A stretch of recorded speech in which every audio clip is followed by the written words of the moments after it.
in order to get back on track, next month is going to be another area ops, because what happens is Humboldt County has theirs opposite of ours, and so we don't get like Troy Nicolini and those people that come up from the Humboldt one, they're able to come up to ours. And so we want to stay opposite them, which is okay, because we got some stuff for EOC that we can do in the meantime. Before we get started, I want to introduce Greg. He is taking over for Dennis Castle from Day Wireless, and I asked him to come. When we go around, we'll do introductions so you can see who's all here. But we thought this was a perfect time for him to meet, the people that have anything to do with radios. Greg is now going to be our go-to guy. He came to the fire chiefs meeting the other day too, and was able to get introduced to all the fire chiefs. So you'll start seeing his face around because we got some issues with the radios that we're working on. So welcome, Greg. Okay, Cindy Henderson, Emergency Services Manager. We will go around and introduce. Sherry Phillips, I'm on the search team. Steve Wakefield, Crescent City Fire and Crescent Fire Protection. Bill Stevens, Sheriff's Office. Scott Barrett, Crescent City PD. Kenny Scott, City of Crescent City. Tim Aiken, Sheriff's Office. Ron Moore, County Roads. John Lestrovich, County Road. John Williams, Search and Rescue. Greg Schaffner, Day Wireless. Larry Sinatra, CERT and Amateur Radio Club. Bobby Savin, Gatsby. Jody McNamara, Rebel Coast Transit. Diane Dickey, Coast Lake Transportation. Marshall Meek, Redwood National Park. Mike Poole, National Park, CERT, and Ham Radio. Robin Kane, Cornerstone, CERT, Ham Radio. Jenny Ristad, DART, CERT, Birdwood Cove, and Delaware Senior Center. Pete Craig, Barrow School, Gatsby Fire, DART, CERT. Cat Walker, CERT, DART, and Fire Rehab. Gideon Kohler, CERT, and Ham Radio. Charles Swenson, Big Rock Community Services and Pittsburgh Fire. Craig Bradford, Big Rock. Dennis Louie, North Coast EMS, CERT. Deborah Wakefield, CERT, Fire, other stuff. Jake, want to introduce yourself? Case Marina, Delaware County. Amy and Neil.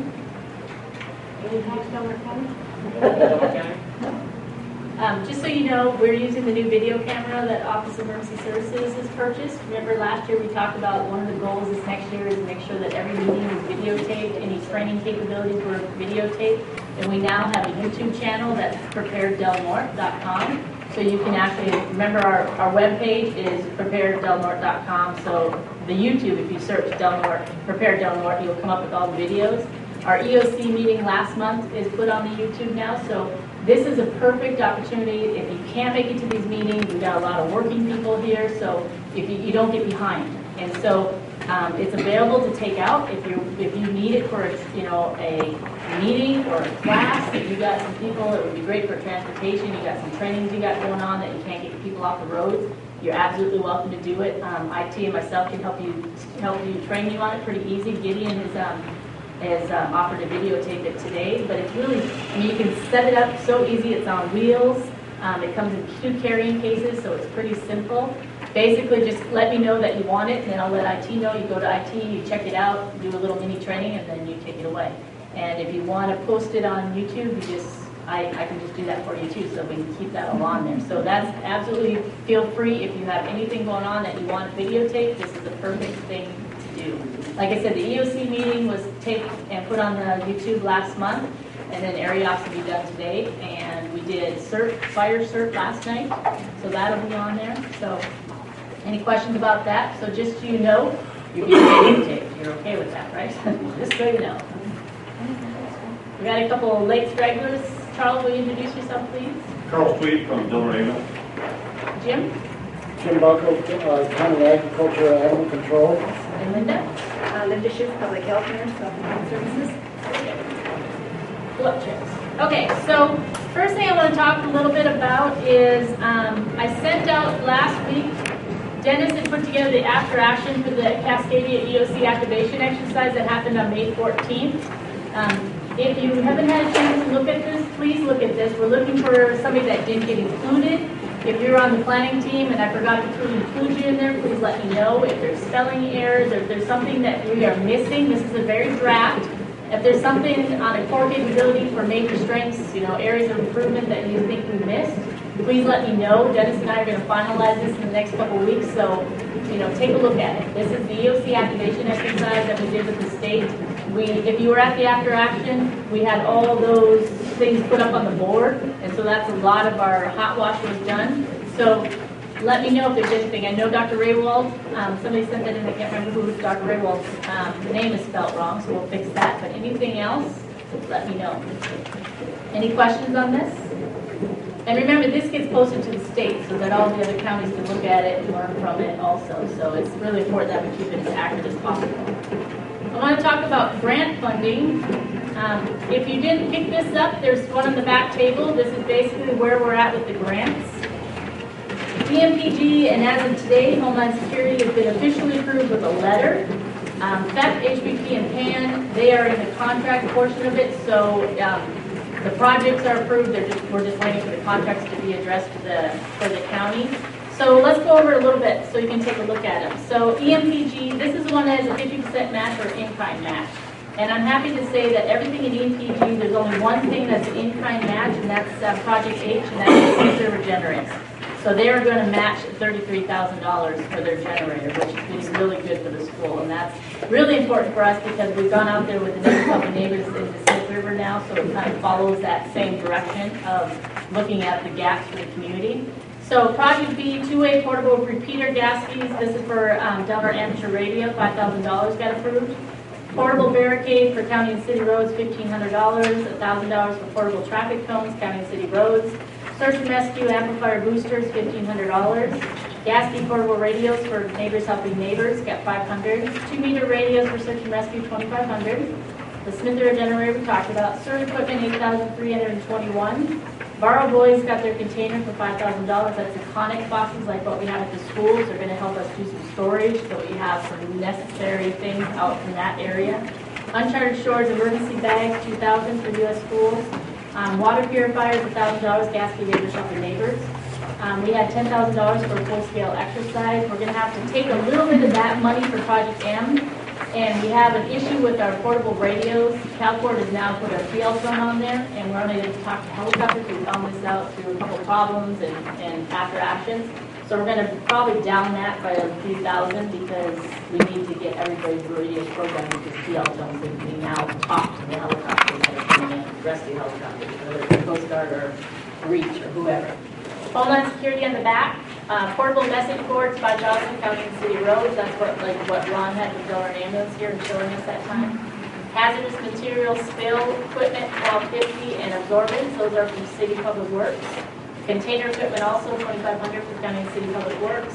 Portable message board, $5,000 for OES, and we have to talk about where we want to put that, whether it's the fire departments in the CERT field or wherever we want to use that. Thermal imaging for Smith River Fire, $10,000. A public alert notification. We actually got $36,000 for Homeland Security, and then we also got $26,000 FEP. And that is going to be that we're going to start looking for that software where you can actually get mass notified. We talked about this at Area Dots, where you can register, you can call out a certain area and let them know that we have flooding in this area or things like that. So we'll talk about that, and we'll probably get together a committee, and then we'll slowly have people come in from different agencies, come in and do demonstrations for us so we can decide as a group what way we want to go with that. Pilot fire turnouts, $10,000. Fort Dick fire turnouts, $10,000. Training mannequins, $5,000. Delaware OES. Delaware gas masks for SO. Confined space rescue for the fire departments combined was $11,000. And then FEP, website contract to keep our website prepared Delaware. Ham radio books. We have another ham radio class coming up. Refrigerated circuit for public health. Connex box for DART, $4,500.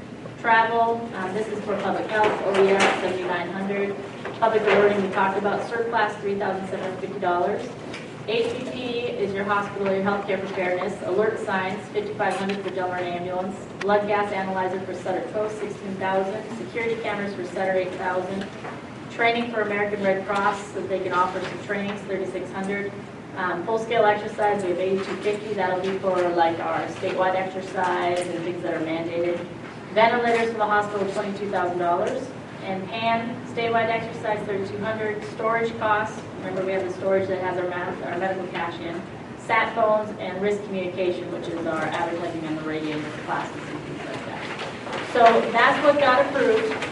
If you did ask for something that's not on this list, doesn't mean don't try again next year, because remember we ask for a wish list every year. And the way it works is we have a meeting. If you attended any of those meetings, the area ops come together. They're able to talk about why they want it, why they think it fits into that bill. And then we have 5 people that are designated by FEMA that come together and make the decision. And that's municipal fire chief, city fire chief, the sheriff, the police chief, and the health officer. And those 5 individuals come together and make the final decisions. And that's the cut that came from that. Anybody have any questions on that? There's usually environmental health or environmental store. It's called EHP.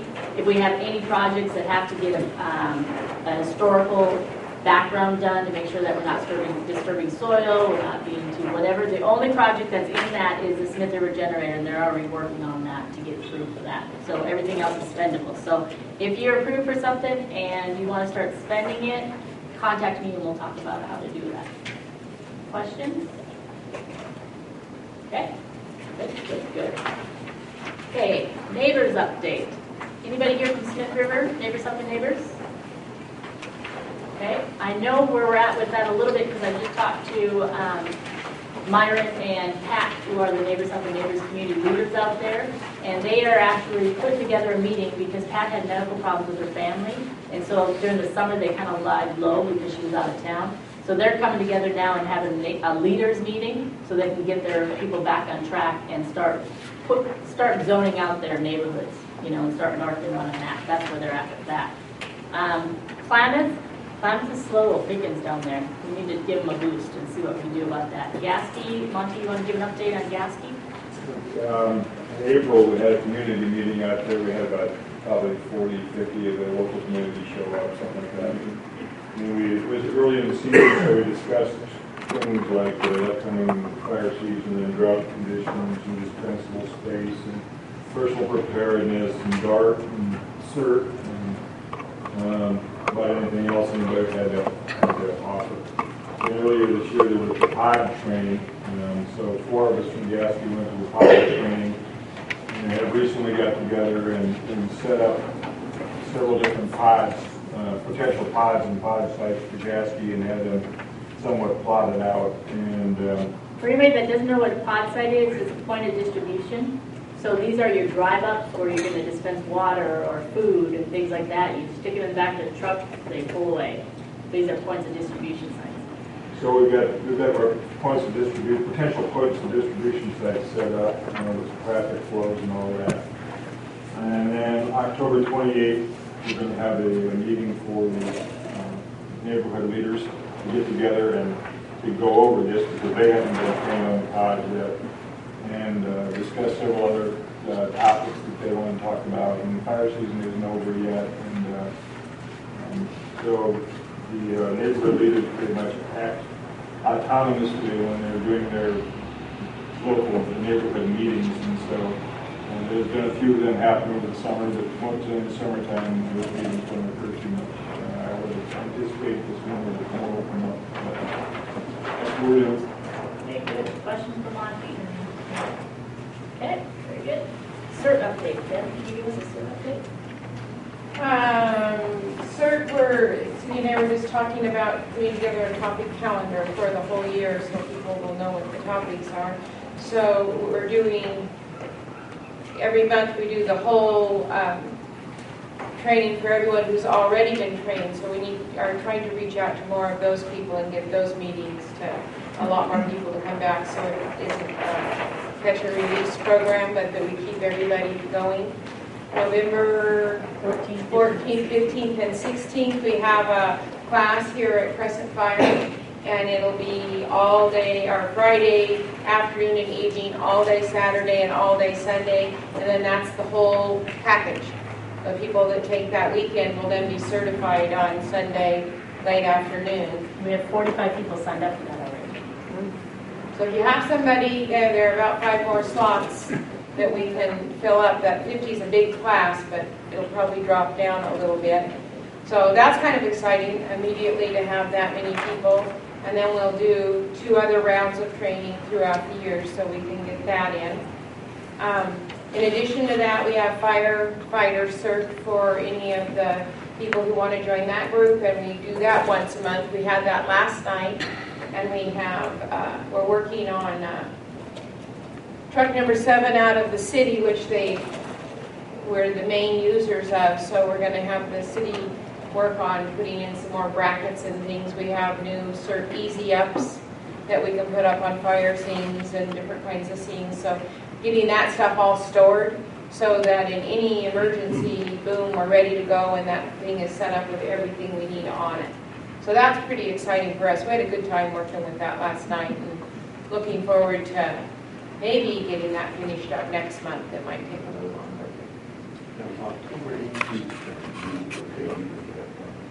No, October 18th, that's a good thing that you brought up. Kat brought this. Skills refresher is happening in Fortuna, if anybody's interested. It sounds like Kat is looking about going down there. Maybe we can get a carpool going. It's a cert refresher. It's an all-day refresher down in Fortuna that they're doing, if anybody's interested. The flyer's here. Linda Nellis is putting it together, but it is a free refresher if anybody's interested. There was an email on it about a month ago. Yeah, I sent it out.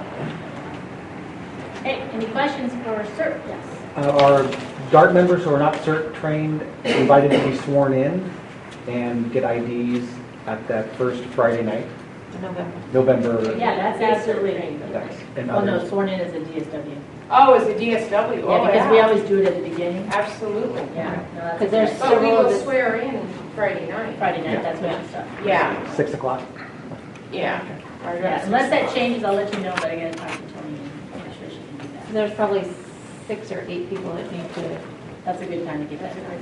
And then, if you're already a CERT person, we certainly can use your help in that class. That's a big deal. The people who are already CERT trained, we need actors, we need people to teach small groups, we need all kinds of things, so we'd love to have you join us. We want to start gearing Amy, towards some Mike, instructors. Linda, yeah. Okay, good. Any other questions about CERT? Okay. January, Japan children. Jill, do you know anything more than I do? I know that we're scheduled for a meeting here in the next couple of weeks, hopefully. Yeah. That's about all. I talked to Amia. Remember, we went to Japan with the boat, and now we're going to bring the kids back here in January. Everything, when I talked to Amia, I met her in San Francisco airport, was really weird. But it sounds like it's a set deal. So we're going to have a meeting coming up, like he's talking about the next couple of weeks. We have a set meeting where we're bringing everybody together, the high school principal and everybody come together. But you know, when this happens, as this comes closer, we might be coming to the table asking for different things. We're looking for ideas, you know, that these kids can do while they're here. We want to get them, you know, socially involved a lot, you know. So they'll be here 10 days, I think, is what the thing is. So we have a lot of, you know, and what we want to do is we want to house them with other kids. You know, they'll go into families, you know. So we'll be looking for help, you know, figuring out stuff for them to do and cultural awareness and show them, you know, the United States a little bit. So it'll be fun. It'll be fun to see. Maybe they'll be here during an operational area meeting and they can come in. You know. do you know how many are coming? No, I don't. Yeah, I don't. I know their thought was 7 to 8 with 4 or 5 adults, but I haven't heard confirmed numbers yet. They were still trying to decide how they were going to choose which kids to come. Yeah, because I know our kids would have had a wish list because they had some really friends that they'd made over there, but they're just still trying to figure that out. Okay, any other questions on Japan? Okay. Videotaping we already talked about. Catastrophic planning meeting. If you haven't been to a meeting in the last couple months, we decided after the EOC exercise that, you know how we have the catastrophic plan for earthquakes, you know, that we just did that through the state. Well, what we found with doing the EOC is that we need more particulars spelled out in a catastrophic event. To the point we need to know transportation, what are the roads that need to be cleared first? What are the back roads that will get you around this bridge or this bridge? And we want to do that through all the ESFs, transportation, communication, firefighting, search and rescue, mass care, shelter, all those different ESFs, right? So the meeting for transportation, we're looking for people to still be on. We have Caltrans and several others that have volunteered to come tomorrow morning at 10 o'clock here. And if you took a look at the table back there, there's several things here. I've also sent these out in emails. Basically, This is what I have as a sample outline. That's how we want to run this contingency plan. And you'll see under transportation, we're talking about critical assumptions, the mission, what lead agency is tasked with it, situational assessment, where those assessments are going to come from, which evacuation routes need to be cleared and maintained first, not only for evacuation, but then for resources coming into the county. Identifying staging areas, including helospots, and then Latin longs. We went to the chief's meeting. I went to the chief's meeting the other day, and I asked each of the fire chiefs to bring me lat longs of all the different pod possible sites, but landing zones for helicopters and things like that. Gasky Fire already has theirs done. Fortic Fire is working on theirs right now. We're going back and forth with some emails. But basically, we want lat longs of any landing zones that are predetermined. So if we have this book, we can actually open it and go, okay, well, we got helicopters coming in with resources in Gasky. Here's 3 areas that we can open up as LZs, and we can get people out there that help assist offloads and things like that. But we want to go deeper into this. That's just a small thing. That's just transportation. If you look at this one that talks about the different phases, so I tried to stay the same phases as the earthquake plan for the state. And basically, we're going to go cover transportation, communications, public works and engineering, mass care services, mass search and rescue, medical surge, public health, environmental health, security, protection, fatality management, and firefighting. And that's just based on, so that we kind of are following the same plan. But this can be changed. This is just, a draft of what we want to do. And it'll probably change as we get into each of these ESS and these special things. But basically, phase 2, the first phase 1 is that immediate response. And we're going to cover everything from, if we activate an EOC, I want to be able to open this and say, oh, this is the first thing right now, hour into it, this is what needs to be ordered from the other, REOC or the state, depending on how bad this plan is. And this is a worst case scenario, but it can be used in so many other little local disasters and things like that. If one of the things in there is identifying staging areas, that would be really nice if we are asked for local or outside resources coming in to fight a fire, or if we have other ambulances coming in from out of county. If Steve has already sat down with his firefighters and decided what are some pre-designated staging areas, that's nice because we have it right there. And so all this really does is bring us together, and so that we have a little bit more knowledge, a little bit more pre-planning before any larger disaster takes place. So if you're interested in being on the transportation, like I said, that's the first one that we're going to do, because that's the one thing that has just hit us in the face with this action, or with this trainings that we've done and this plan that we've done for the state, is we know we're going to be on our own until resources can come get to us. And in order for that to happen, transportation is huge, huge, huge. So that's what we're starting with. So phase 1 is immediate activation, 1 to 12 hours. Phase 2 is that sustained response at 12 to 72. At 72, that's when we start getting short of everything, manpower, from supplies to manpower. Phase 3 is short-term recovery. And then phase 4, we talked at the last meeting. I really want to concentrate our grants next year on doing a COOP-COG plan for the counties, the special districts, the cities. So actually, we hire a contractor to come in and work on a cooperative plan on how you get back up and running after that type of event. You take a look at Napa. I can't wait to read the after action for Napa, because this is going to go on for years and years. You see it happening with Japan. You see it happening with Haiti. You see all these disasters that are happening. And Napa was bad, but it could have been a lot worse.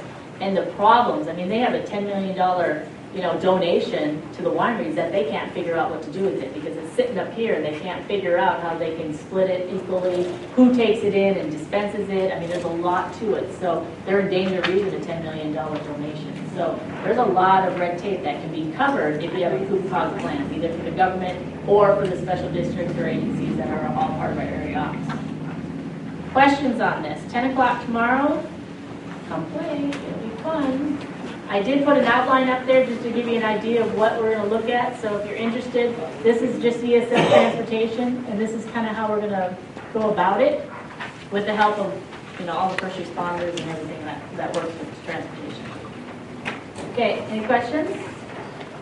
Okay, preseason flood meeting is coming up in Humboldt County. If anybody's interested, I know you're thinking flood. Oh yeah, right, we're in drought. But think about it, even if you got those 2.5 inches that we got the other day, we had flooding, we had localized flooding, so, we still have that potential, because we could still get that rain. And so 10 to 12:30, if anybody's interested, you're welcome to ride with me November 6th. Notification warning system, we kind of talked a little bit about that. If you have any ideas, or if you've heard of any of them that are really good, there's things like Code Red, there's a lot of different things. I went to a conference last month, and I went to one breakout session. It was just on early notification systems. And we brought all these different counties together, all these emergency managers from every county, and they talked about what is working for them, or this company is no good, or this company is here, or these are the things that you want to ask your company that you're trying to hire to do this, and software that you're trying to get. So I got some really good ideas, really good questions, to ask these agencies, these companies that come in to show us an early notification system. Okay, so send that to me if you have any ideas, if you've heard some good stuff about it, and I'll try to get them up. Full-scale exercise 2015. I know it's a little early. We're still in 2014, but it takes 5-6 months to do something like this. I've had one request, and actually this came from Dana Reno, and he's working with the ARP and the, who are the workers of the TSAs, and they would like to do an airplane crash and involve TSA, involve the airport, involve that type of stuff. So my thoughts to you guys is, what are your thoughts on it? That would tie in nicely with utilizing all the emergency response. We definitely have a surge, because we'd have to fill United up and pretend it's a plane crash. Yeah. What do you guys think? Transportation? What's your thoughts? Fuselage? I don't know, I haven't begun to think about that. We did that once, didn't we? We did the sarin gas spill. Plane, Yeah, it was a crash, but it sarin was gas. a small. We took that fuselage, that small fuselage, put up in a fence or. Yeah. We still have that part of the plane. It's down in the hangar down there. But I think it's a good idea. We've never played with TSA. That's definitely something that could happen here. What happened to the College of the Redwoods? To exercise with them, something. Yeah, and that was, I thought Like an that was active the shooter type next, of an thing. active shooter was the next. We always get the one on pushback because it's right across from the high school, and they don't want that. That was one of the things that psychology got involved and all that stuff. We tried to do that with Crescent Health, remember? So the active shooters been well practiced, and they are built on top of it. Yeah, that's true. We've had trainings, and we've had, tabletops and things like that. We've had the Alaska group come in. So they've run almost every site we have there. Have they? Who has? Double sheriff's office. Oh, good. Good. What's your thought? For anything. Huh? Or game for anything. Are you? Anybody else have any other suggestions? This isn't set. This is an idea that came up. We usually do a full scale exercise. Before we do a full scale, we try to do mini, small exercises. So we can do triage exercises. We can do a lot of different things prior to that big one, so that we get the biggest bang for the buck. Mike? How about a plane crash into something else that magnifies the disaster? Scenario. How about into the terminal itself, where there's 20 people waiting to get on that? That would give Or us school, 40. or next to a school? Bank for. But we want to, if he does it, he wants to involve TSA and United, because they don't really participate much with us. And so he really would like to see that. And I can understand that. I think that would be good to get them involved. Well, and you have the air ambulance out there too. Yeah. Okay, unless I hear from anything else, we'll probably start going in that direction. Unless you guys have ideas, if you have them, you're afraid to tell me right now, text me, email me. What about scenarios surrounding the hospital? Like a, Bomb. Not necessarily an active shooter. that's a good idea. They are putting in security cameras with their grants. Sutter's not here, are they, today? You have to ask that. You might have a Ebola type of. I was just gonna say, We're going in that direction, so yeah, we're going in that. But that's a good idea. Any type of bomb or explosion, that makes it kind of open to being able to use any warehouse, and we're not so tied down to a certain location. We did explosion last year with Crescent Health. We exploded them with that. One thing I can see with doing it at the airfield is they would have to shut down that terminal for a day. They probably have scheduled flights out for the next year. But right? they've also closed down runways for us so that we can exercise and put a plane on fire and out there. So as long as they're involved, And if we can do a lot, and we do have a new airport director that's being introduced today, so we'll have to see what his thoughts are on it. Are our thoughts of doing a commercial airliner? Yeah, like a United. What's the passenger count on United? 33. 33? If they shut down for fog, maybe we could get a fog machine. Yeah, there you go. Oh, That shouldn't be too hard, Kat. We'll talk about this and confirm this in the next month. And then maybe we'll have Dana come in and get somebody from TSA to come in and see what their thoughts are and get them involved. See how they want to play. Dana might be lying to us and saying they want to play too. We got to see.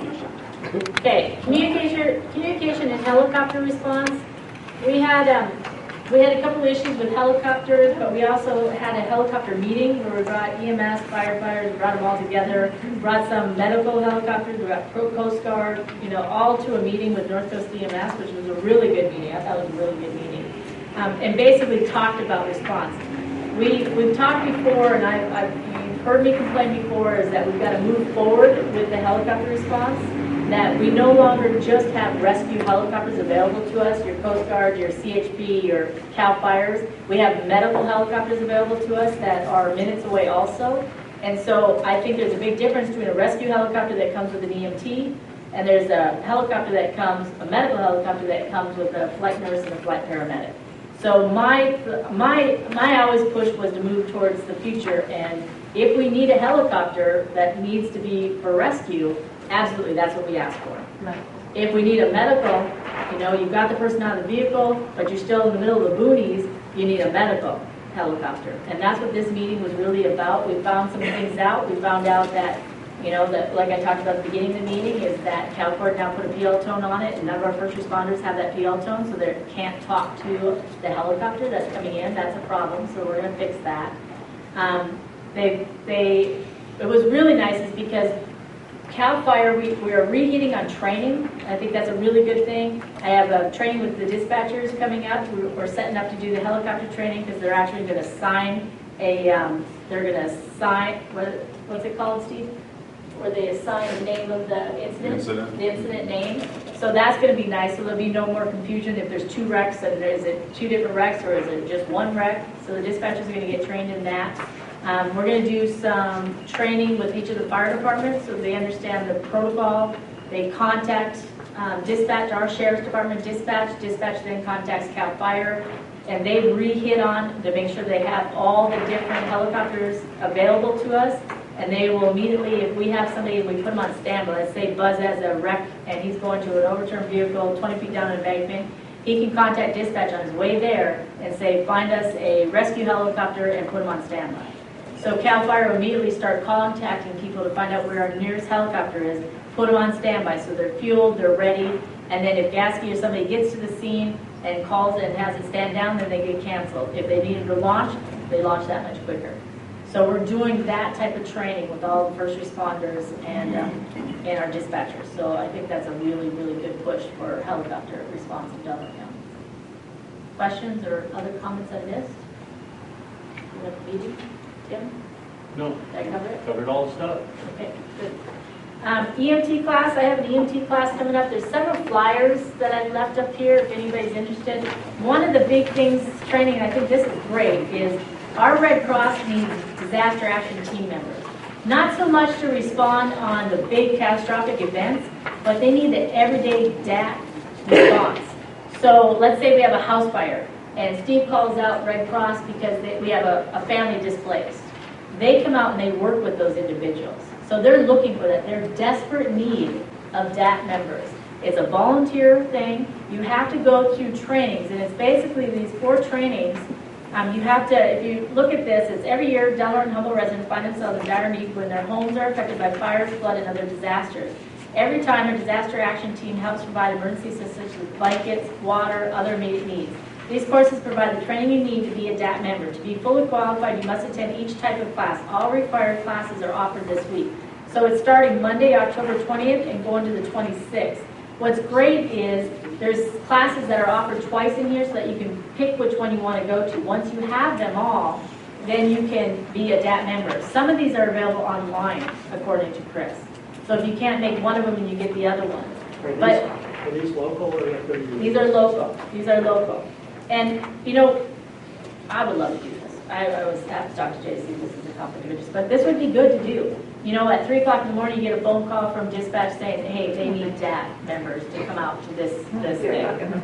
But I said not at 3 o'clock. oh, you know what I mean. You know what I mean. But anyway, that's what they need, is they need those people that are available, and they are hurting for volunteers. So if you can bring these back, I told her CERT would be a really good place to find these members. So You know, firefighter.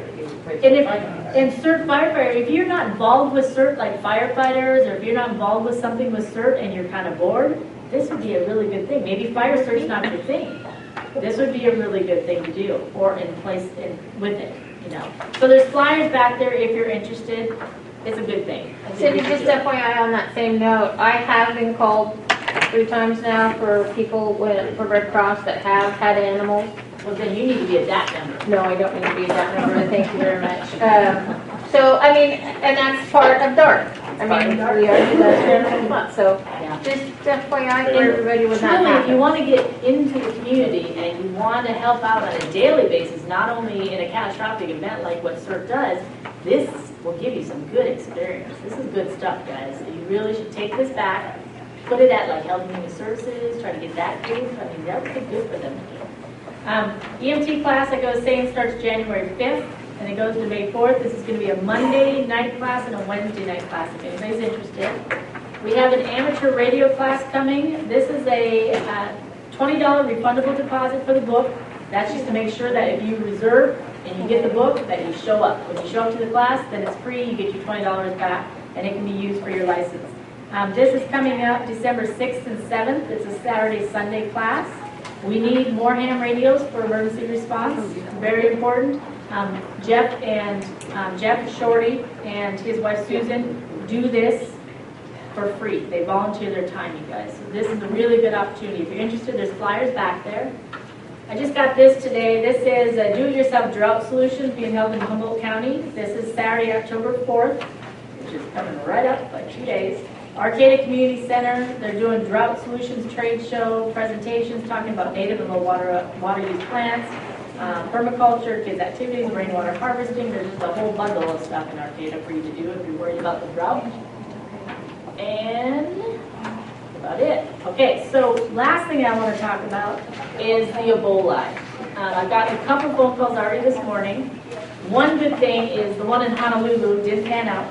So we just are dealing with the Dallas person that's confirmed now. There is a couple different places that they are under observation. I just want to talk about this now before it starts getting too deep into it, just so that it's in your, there's nothing to panic about. That's one thing. That's really good. But I put a couple different things up there. The one that's really important, I think, is the healthcare provider. The ones that are at risk are your healthcare providers, your EMS, and your firefighters. So you want to make sure that they're well versed on this. This would be good to have a training on. If you've got a fire meeting coming up and you want somebody to come in and talk 10 minutes on this, you've got an EMS meeting, you got, call me or call somebody. We can get somebody there to talk about it. Basically, first outbreak was in West Africa. 1 in 2 people, who get the Ebola have died. The likelihood we're guessing is bats, but that changes back and forth. How to contact Ebola it's tougher. It's not like somebody sneezes at you and it's there. It's the body fluids of a person. It's blood, it's vomit, it's pee, it's poop, it's sweat, it's semen, spit, other fluids. So if you're around licking somebody that has it, if you're a family member that has it, that's a big difference. Objects contaminated with the virus, like your needles or your medical equipment. Infected animals, that have this. One of the big things that I had a training in Eureka today, and that's one of the first things that they said about Ebola is, if you come across somebody that has these symptoms of fever, headache, diarrhea, vomiting, stomach pain, unexplained bleeding, remember this is a hemorrhagic disease, that's what they called it, bruising or muscle pain, that you want to ask their history of the travels. That's going to be the key point right there. If you're EMS, you're fire, and you get these symptoms, you're called out there, that's my first question I'd be asking. If I get a flight, I'm asking this question. That's what they did do. That's what they did too. They send them home. But the good thing is, oh, look at the health officer just in time. The good thing is, until your symptoms appear, you're not infectious. So you can have this thing from 2 to 21 days. If you don't show up with those symptoms within those many days, then you don't have this virus. So it's until you show the symptoms that you become infectious. You know, and that's a little different than what we learned with H1N1 and different diseases. So when is someone able to spread it? Ebola only spreads when people are sick. A patient must have symptoms to spread the disease to others. After 21 days, an exposed person does not develop the symptoms, they will not become sick with Ebola. There is no cure at this point. Right, Linda? Right? Dr. Raywold? That's correct. There's some experimental drugs that are being tried pretty much in secret. Nobody knows if they're successful. So early cases is crucial.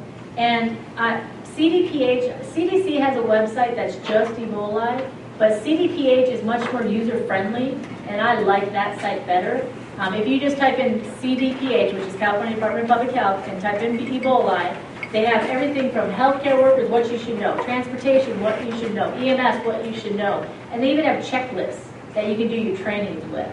So I'm guessing that the clinics and the hospitals are slowly starting to do some training. There's even laboratory specimen trainings in there. We all have to start gearing up for it, obviously, because that's what we do in disaster preparedness, is you ready yourself. And that's the biggest thing is if you're not ready, that becomes a problem, because the one time a patient shows up at Sutter Coast and we haven't had the training on handling or packaging or shipping, that's a problem. That's when things go wrong. And so now's the time. I don't think the time is to panic. I think the time is to educate yourself.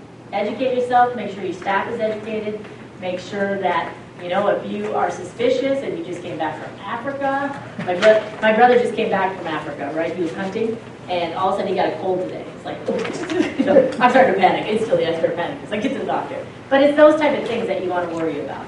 The guy in Dallas, he got sent home, you know, but he wasn't showing really that bad of symptoms, right? Is that true?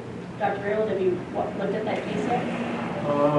I think he probably should have been kept the first time, from what I know of the story.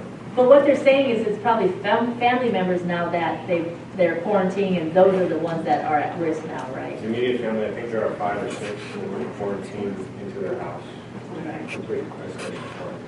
So there are about 100 or so that they are kind of following. They've notified that they might have been exposed. Any words of advice? Any? For us? Yeah.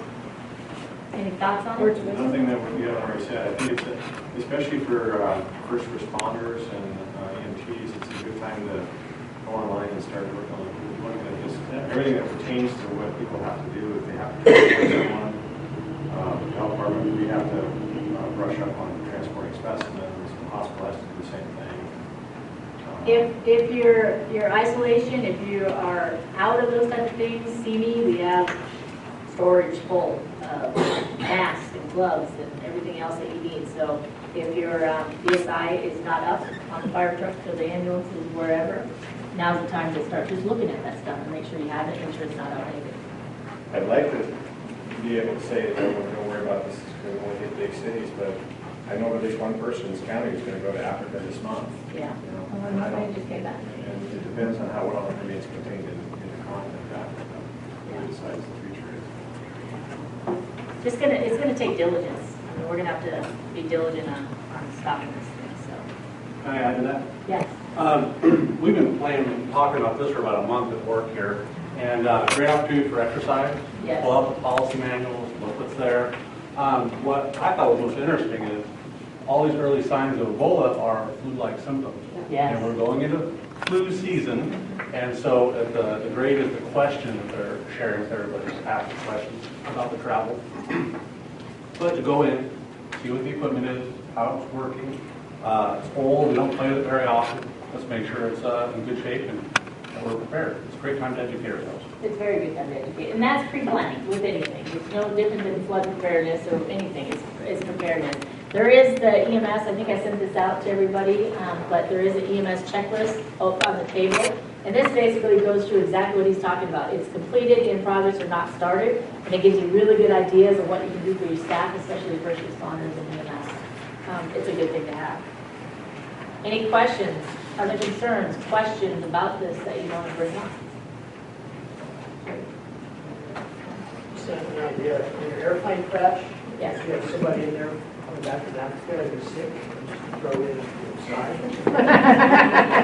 That's gonna be next year, though. You gotta pick one or the other, Mike, one or the other. Okay, good. So the dispatchers, when the dispatchers, they can retrieve on their questions. That's a good question. I wonder if we could add that, to flu-like symptoms when we're getting dispatched. Ask, has there been any recent travel? So you're going in manned up, with your. That'd be ideal because asking the questions to the person saying that yes, we've been to Africa is kind of late. So we're doing helicopter training with the dispatchers coming up on, I think, the 8th. So I'll add that in there and do some training with that. That's a good idea. That's a really good idea. And that wouldn't take much to ask. So like you said, it's too late once you're in there if you're not rounded up and ready. But, keep in mind, it has an RO, like if you have measles, the infectious is like a number 12 on the thing. And if you have the vaccine, it goes down to 0. This is at 1.5 to 2 for an infectious spread. So it's a very low spread rate compared to what some of the things that we've faced before.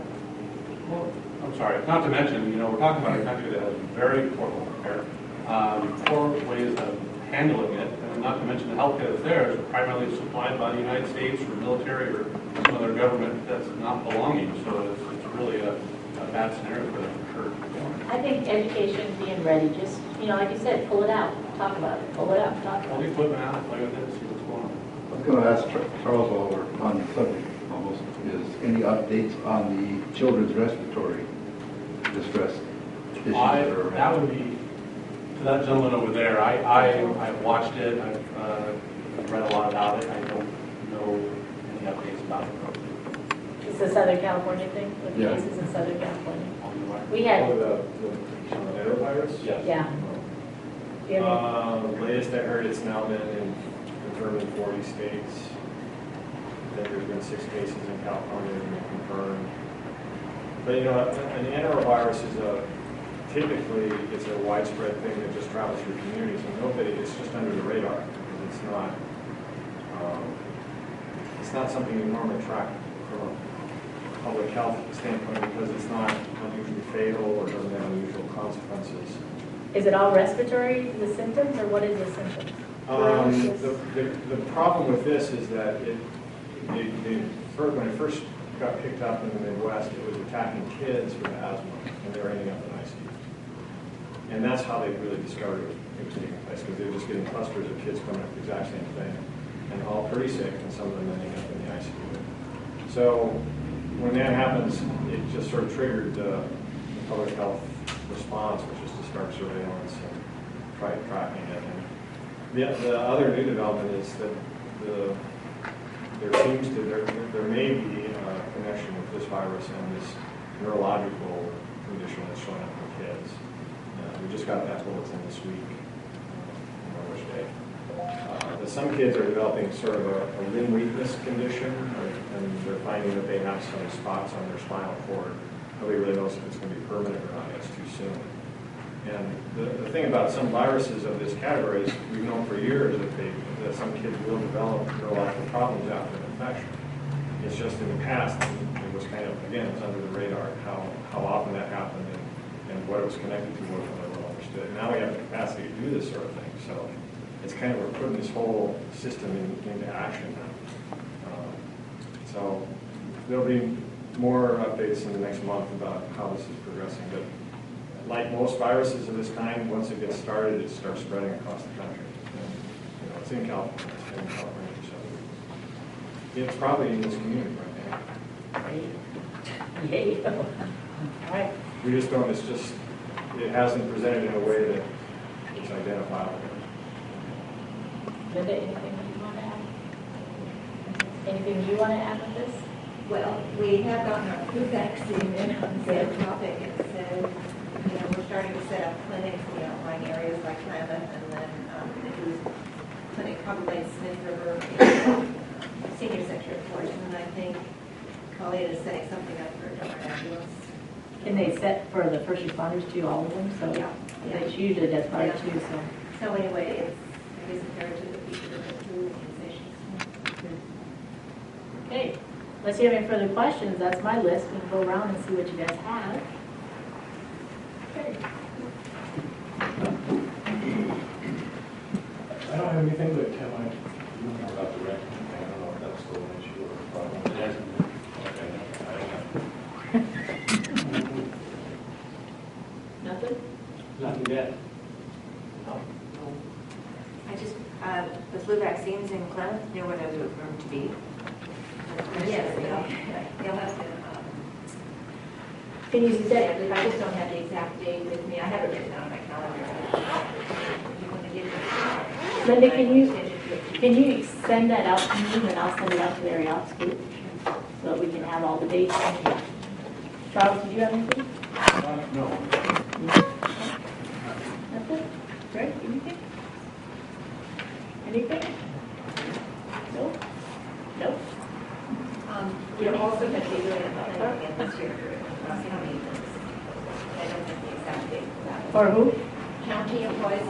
Oh, okay. We did that last year. Right. I'll tell you what, when Colleen's gone right now, she'll be back next week. I will, because she's really the one who's scheduling all of this. I'll just have her forward all of that to you. That's perfect. Yeah. Jim, did you have On anything? the drought issue, since the last meeting, I've been made aware that there has been some, for the dairies in particular, there's been some issues with wells going dry. I've had a report of a well going dry at a residence in Smith River. There's been some damage for non-irrigated pasture and that kind of stuff since the last meeting. And then also, the state has asked us who do we report dry wells to? And I had to send that out to CDC and in contact with Brian and those guys through the CDC. So. But the main wells have been the irrigation wells in the dairy, in some of the dairies. It's really spotty. Some areas have it, and some areas have plenty of water. Yeah. We're watching it. Dr. Errol, anything else? Anything else, Linda? No. Monty? Joe? City National Parks, we're working on revising a number of emergency response plans within the park there. Okay. You will share? Absolutely happy to share. Perfect. Mike? Amy?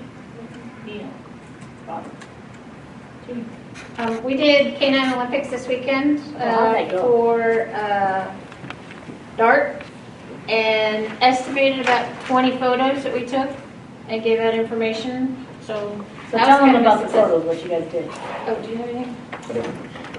We have, for all go bags, pet go bags, we have a little insert that goes in there. It has the dog's name, the owner's name, any identification, chip number, license number. And we take a photo of the person and their dog, goes in this little folder, and it all goes in their go bag. So we estimate we've probably done anywhere from 50 to 60 photos for community people so far. Very good. So that's pretty good. Good job. And Pete and Brenda and Kat did all the pictures, and so it was good. Good team. Good team. Anything else, Pete? Kat? Anything? Big Rock? Anything? I'd like to have a quick meeting afterward with Dennis, us, and Monty. Sure. Dennis? Julian, anything? Mr. Photographer back there? Nothing from me? Okay, next meeting, it's actually going to be in area ops, but that's okay. We all have stuff to talk about. And it will be November 6th. November 6th, right here at 2 o'clock. Thank you, guys.